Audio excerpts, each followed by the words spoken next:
big-hearted, open-minded, free-thinking people in this country. And this ultimately, I believe, will be the salvation of the United States and of the world. Well, I hope you're right. You know, they are not regularly reported by the media, so we don't hear a lot about it. We don't hear a lot about it, but good people are out there everywhere. And although the United States may be operating in a very harmful and negative way on the world stage at the moment, inside the United States, there are people who are deeply troubled by this and deeply troubled by the behavior of their own government. Of course, I'm speaking also of Britain, because Britain and the United States are in this together, and the same is true in Britain.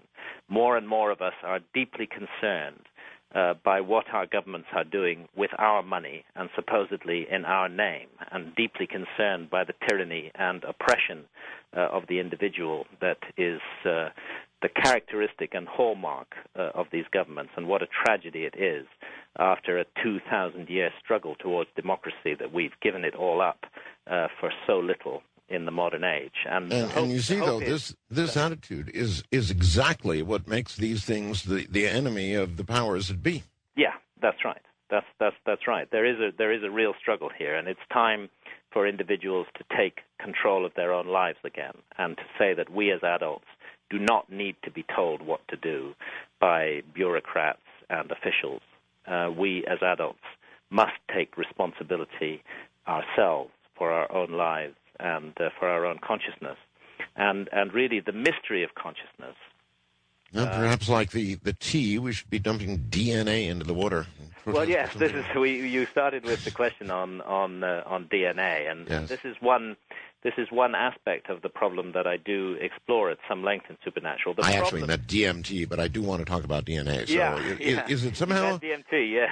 Yeah, is it somehow encoded in our DNA? In other words, yeah. When DMT meets DNA, is that producing some commonality, or is it far? Well, it's possible, and I think it's part of the mystery. You see, the mystery and the problem is, why is it that people from all over the world, all different cultures, different periods of history, separated from one another by huge geographical distances and by thousands of years in time, in undergoing experiences that our scientists today say are illusory and non-real, why is it that all these people actually have the same experiences and see the same things and learn this, are taught the same lessons by the beings that they encounter? And one explanation, and it's an explanation that I strongly favor, is that the spirit worlds that shamans talk about are real. They are not illusions. They are other dimensions. Quantum physics is really just beginning to get to grips with this. Shamans have been getting to grips with it for thousands of years. They are other dimensions that surround and interpenetrate our own. But another intriguing explanation that I also explore in Supernatural is that there may be information written on our DNA, a kind of teaching program, a huge message for us, for the human race, and that it is this message that we access in altered states of consciousness. And in fact, these 2 points of view may not be mutually contradictory. It may be that the physical and the material world is a creation of the spirit world. After all, that's what all religions essentially say. It may be that the physical world is created by the spirit world, and that DNA, which is the essence of physical life, may in fact be a creation of spirit realms and spirit beings to allow non-physical consciousness to incarnate in physical form. Well, perhaps so. Graham, we have unraveled most of the mystery of our DNA, but there is this term. There is this term scientists have called junk DNA, exactly, which happens to be 97% of DNA. And the DNA that we know about, everybody's heard of the Human Genome Project, and we tend to feel reassured and think our scientists know everything about DNA.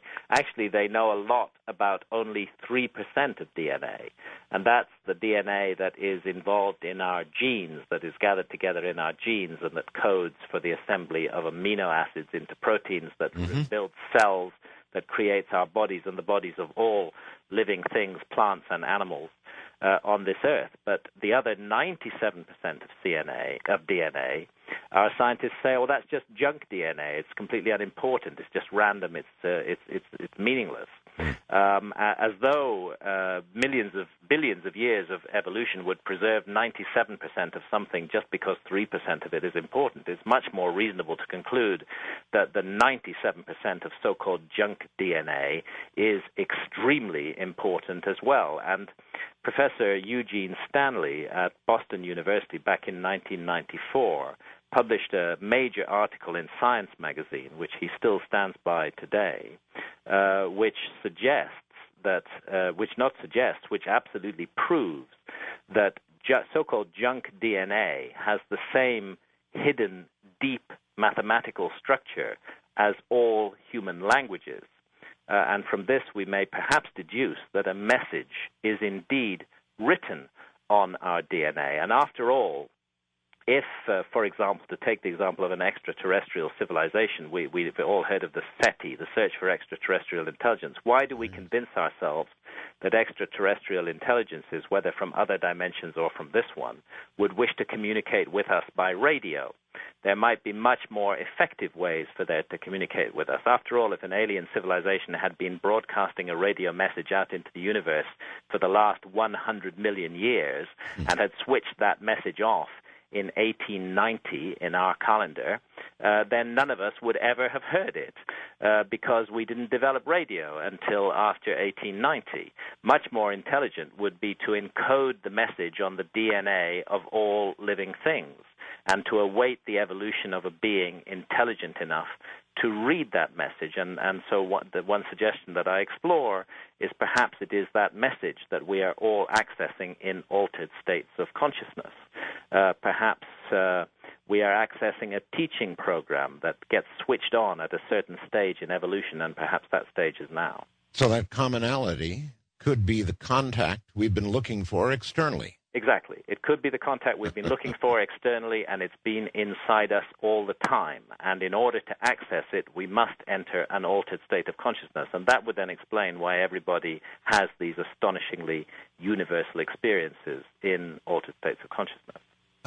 Are people changed in a very similar way after these experiences? Is it almost universal or what? That's what I've found, that people are changed in very similar ways, and that the bonds of love between them are enormously increased, and the sense of barriers and boundaries between people that we erect fall down and fall away, and we sense the oneness and the universality of life. Well, I tell you, our economy just can't handle it, Graham. All right, Graham Hancock is my guest. I'm Art Bell. This is Coast to Coast AM.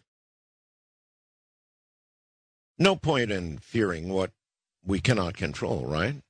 Or can we? I guess that's what it's about tonight, whether or not we can control, ultimately, the destiny of the human race. We'll find out. We'll also ask about the mystery of life and, of course, death. That's coming up. Well, the greatest mystery of all is what happens to us, I guess, after we physically pass away. And I wonder if these experiences, Graham, have told you anything about all of that, the great mystery of life and death. Oh, yes, certainly. The work that I've done with ayahuasca in the Amazon, with ibogaine from Africa, has touched very often on that matter. I have encountered directly the spirit of my deceased father in my ayahuasca journeys. He has communicated with me, and not only with me, but with my wife Santa, who's also undertaken many of these journeys with me, and communicated in such a way that I am left in no doubt whatsoever that his consciousness did survive death. If I go back in my own life story, I can say that I'm now 57 years old. In my teens and my 20s, I regarded myself as an absolute atheist. I didn't believe that there was any meaning or transcendental purpose to life. If somebody said to me, "Do you think that life goes on after death?" I would simply have laughed and regarded it as a complete joke.